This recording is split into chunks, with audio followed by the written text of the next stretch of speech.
ने आपको याद किया है असं सांगितल्यावर याद किया है म्हणजे काय? ते म्हणाले अहो याद किया है म्हणजे बोलवलंय. जयराम स्वामी म्हणाले मला? हो हो तुम्हालाच. समर्थ म्हणतात वारे जयरामा तुझं कीर्तन तिथपर्यंत पोचलं बहुतेक, तुझ्यासाठी खास पालखी पाठवली. वा वा वा. जयराम स्वामींना आनंद झाला.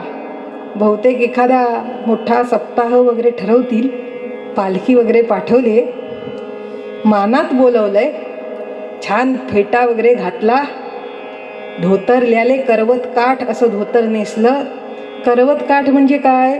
ज्याच्या काठाची नक्षी अशी त्रिकोणी करवत काठाची असते ती करवत काठ. आपल्याला माहितीच आहे पण तरी नवीन मंडळींना सांगितलं. करवत काठ धोतर असं नेसलं, शाल घेतली खांद्यावर आणि पालखीत मेण्यामध्ये बसले. चला म्हणाले जाऊया. जयराम स्वामी निघाले. त्या मिरजेच्या किल्ल्यावरती मेणा आला आणि बघतो तर काय आजूबाजूला सगळे त्या दरबारी हाकिम अवघे. दोन्ही बाजूला सगळीकडे हाकिम. हाकिम म्हणजे धर्मगुरू, यवनांचे धर्मगुरू. हकीम म्हणजे वैद्य आणि हाकिम म्हणजे मौलाना धर्मगुरू. हे सगळे दोन्ही बाजूला असे बसलेले भरपूर होते. त्यांचा काही तो ग्रंथ वगैरे घेऊन बसले होते. सगळीकडे हिरवे पडदे, हिरवी झुमरं, हिरवे दिवे, हिरवे गालीचे, सगळं हिरवं हिरवं हिरवं दिसलं. आणि सिंहासनावरती त्या मुख्य आसनावरती दिलेर खान बसला होता. भली मोठी दाढी वाढली होती, केसावरती डोक्यावर जिरेटोप घातलेला आणि मुखात पानाचा तोबरा भरला होता आणि एका हातात पिकदाणी, मध्ये मध्ये पान थुंकीत तो समोरच्याशी बोलत होता. आणि ते सगळं वातावरण पाहिलं. विचित्र अत्तराचा गंध सगळ्या वातावरणात पसरलेला पाहिला आणि जयराम स्वामींच्या लक्षात आलं हा काही सत्काराचा कार्यक्रम नाही, कायमचा सत्कार करायचा आहे बहुतेक. आणि जयराम स्वामी विचार करतायत का बरं बोलावलं असेल. म्हणाले महाशय मला आपण इथं का बरं बोलावणं धाडलं, आपला काय हेतू आहे? ते म्हणाले बसा बसा, तुमच्यासाठी मध्यभागी चौरंग ठेवलाय, त्या चौरंगावर बसा. म्हणून त्या चौरंगावर जयराम स्वामी बसले आणि दिलेर खाननं 2 टाळ्या वाजवल्या. जरा जोरात वाजवल्या.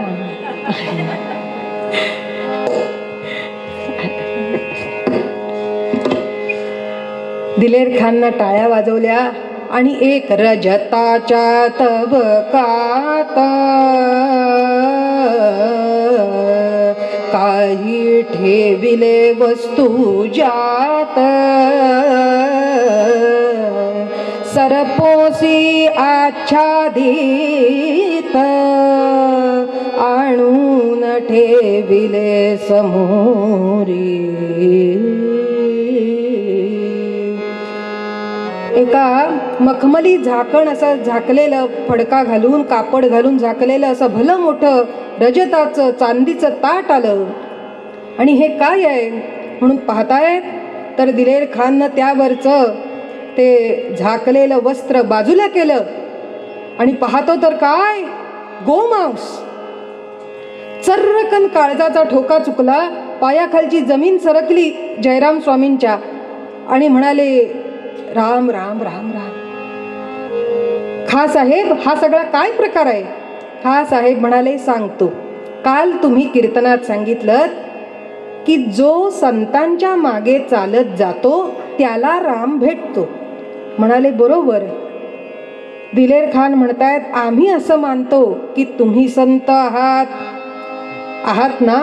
किती मोठा कठीण प्रश्न आहे. तुम्ही संत आहात, चला मी तुमच्या मागे चालत येतो, दाखवा मला राम. आणि जर नाही दाखवू शकलात तर खा हे गोमांस आणि तुमचा धर्म बदला. आजपासून आमचा धर्म स्वीकारा. बोला काय मंजूर आहे? हे ऐकल्यावर जयराम स्वामी कळवळू लागले. म्हणाले अहो माझ्या म्हणण्याचा अर्थ तसा नव्हता, मला काय म्हणायचं होतं ते समजून घ्या. ते म्हणाले वो सब हम कुछ नहीं जानते, हम जो बता रहे हैं उस तरीके से राम दिखाओ, अगर नहीं दिखा सकते तो खाओ ये मांस.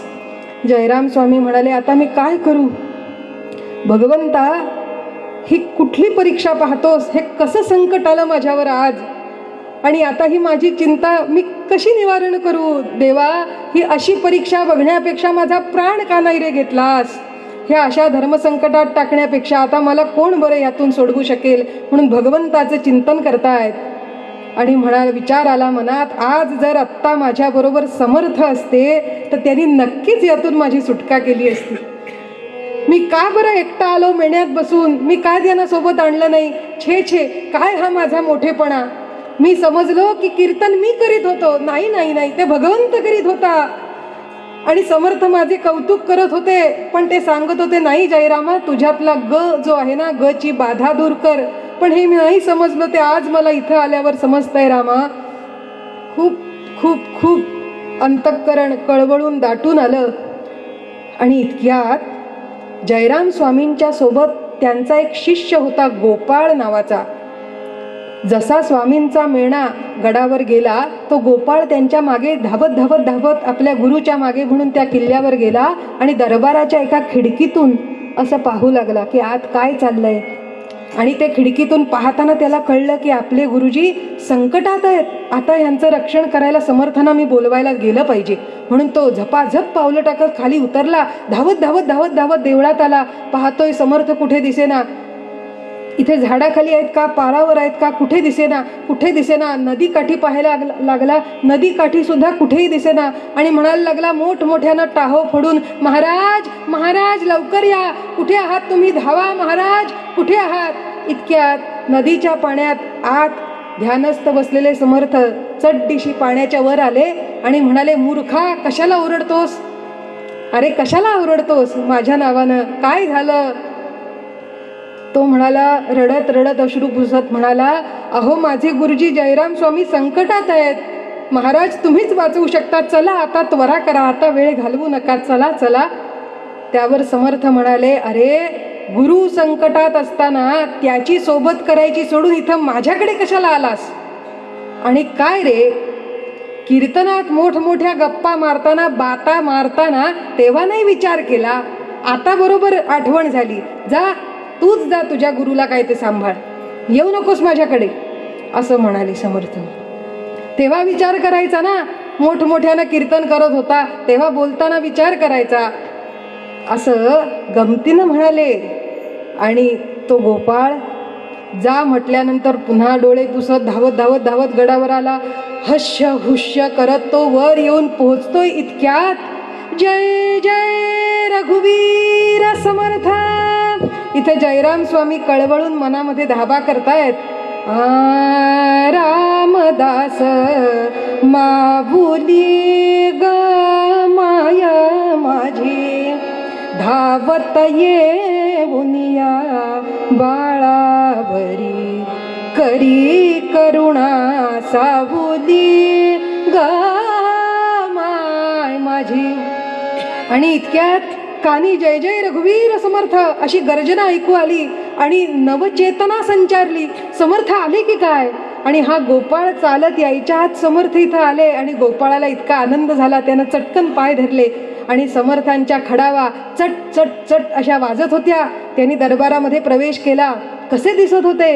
भव्य रूप अति सुंदर दीक्षा, राम नाम स्मरणे करी भिक्षा, वृत्ती होईल उदासीन जेव्हा, रामदास म्हणणे मग तेव्हा. जय जय रघुवीर समर्थ. भगवी छाटी अंगावरती, मस्तकावरी केश शोभती, भव्य कपाळी गंध लाविती, राम नाम ते ओठावरती, पायी खडावा चट चट करीती. ऐसा साधू दुर्नी पाहिला, आनंदाचा येतो माळा, आनंदाचा येतो माळा. जाऊन त्यासी त्वरे वंदिला, जाऊन त्यासी त्वरे वंदिला, जाऊन त्यासी त्वरे वंदिला. हो. आणि समर्थ आले आणि त्याने विचारलं, दिलेर खानाला करारी नजर आहे, चेहऱ्यावरचं अलौकिक तेज आहे, भगवी छाटी घातलेली आहे, कफनी आहे, पायापर्यंत रुळणारी कफनी, एका हातामध्ये कुबडी, पाठीवर मागे मोकळे असलेले केस, एका हातामध्ये स्मरणी, काखेला झोळी, पायात खडावा, त्रिपुंड्र रेखलेला आहे आणि गळ्यामध्ये तुळशीची माळ असे समर्थ आले आणि नजरेनं रोखून विचारलं, काय प्रसंग आहे? दिलेर खानाला विचारलं, काय प्रसंग आहे, हा काय प्रकार आहे सगळा? त्यावर दिलेर खान म्हणाला, अहो यांनी काल कीर्तनात सांगितलं की संतांच्या मागे चालत गेलं की राम भेटतो. मी ह्यांना म्हटलं राम दाखवा नाही तर हे खा, तर आता नाही म्हणतात. समर्थांनी ऐकून घेतलं आणि म्हणाले, असं तुम्हाला राम बघायचा आहे? तर दिलेर खान म्हणाला, हो हो मला राम बघायचा आहे. मग समर्थ म्हणायला लागले, यांच्याऐवजी आम्ही दाखवला तर चालेल? ते म्हणाले, चालेल, तुमच्या मागे मी चालत येतो, मला राम दाखवा. आणि समर्थ निघता फिरावयाला सवे घेतले खाना. समर्थ म्हणाले, चला आता फिरायला जाऊया, तुम्हाला राम नक्की दाखवतो, या माझ्या मागे मात्र आलं पाहिजे. कसं यायचं? म्हणाले, ज्याला राम बघायचा आहे ना त्यांना आधी नाम घ्यायला लागतं, नाम घेतल्याशिवाय राम दिसत नाही.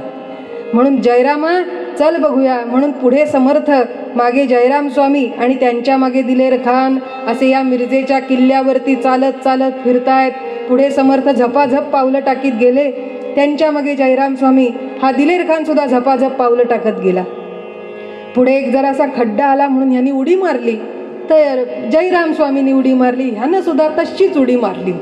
ते जरा मंद गतीनं चालतायत, त्यांच्या मागे हेही दोघं मंद गतीनं चालतायत.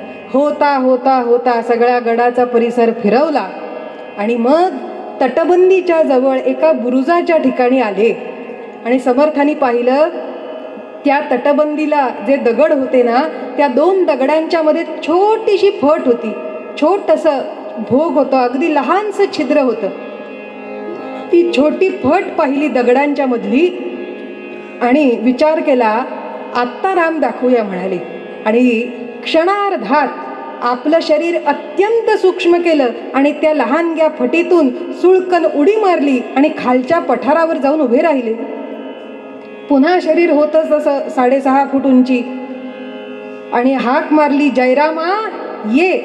अशी हाक मारल्याबरोबर जयराम स्वामींनी सुद्धा भगवंताचं सद्गुरूंचं स्मरण केलं आणि त्या लहानग्या फटीतून चुळकन उडी मारली आणि खाली पठारावर जाऊन उभे राहिले. आता म्हणाले समर्थ, खा साहेब यावे यावे, अमुच्या पंथे यावे. आता या, आमच्या मार्गानं या, पहा इथं राम उभाच आहे, लगेच दाखवतो.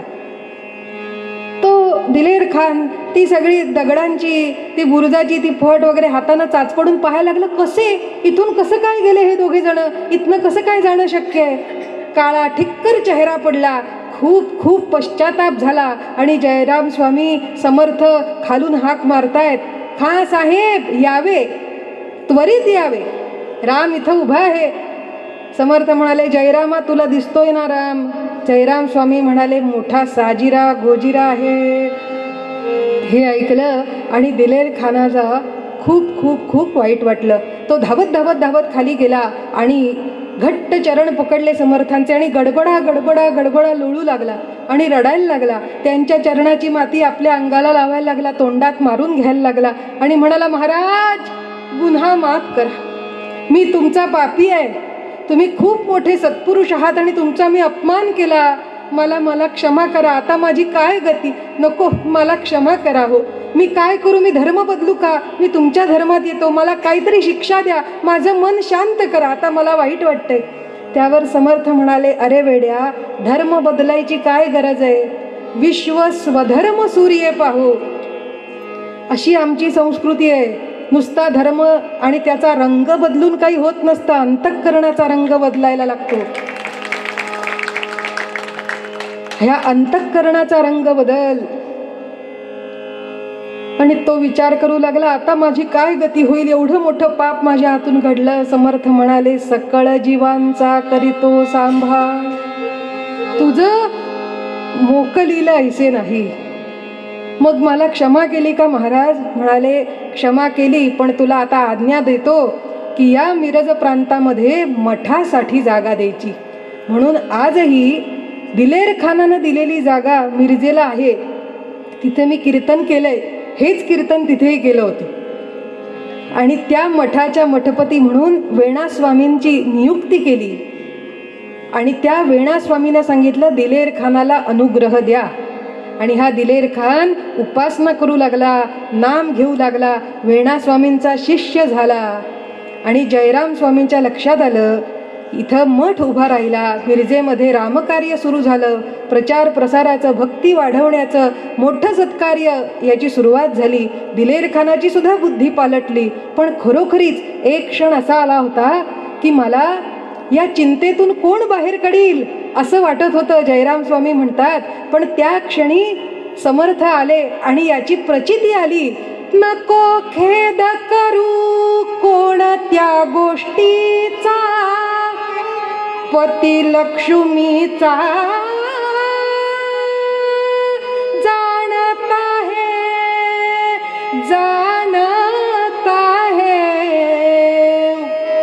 सकळ जीवांचा करीतो सांभाळ. जर आता मी आवडीनं नाम घेतोय तर मला खरोखरीच चिंता करायची काही आवश्यकता नाही. याचा अनुभव सुद्धा जयराम स्वामींनी घेतला. तुझी चिंता त्यासी सर्व आहे, आवडीने भावे हरिनाम घेसी, आवडीने भावे हरिनाम.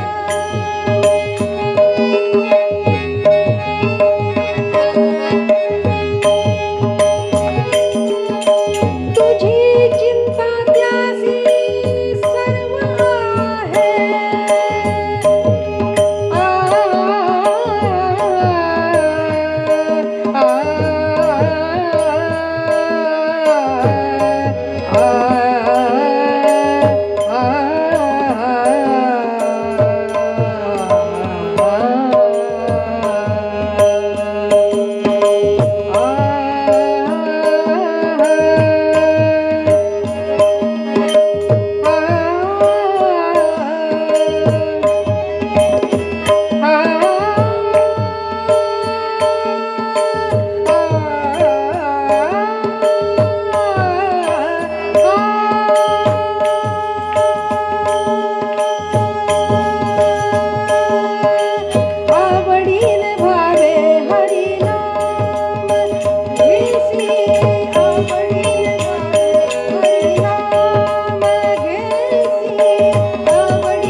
वाकुडे गाईन परी तुझाची म्हणवीन.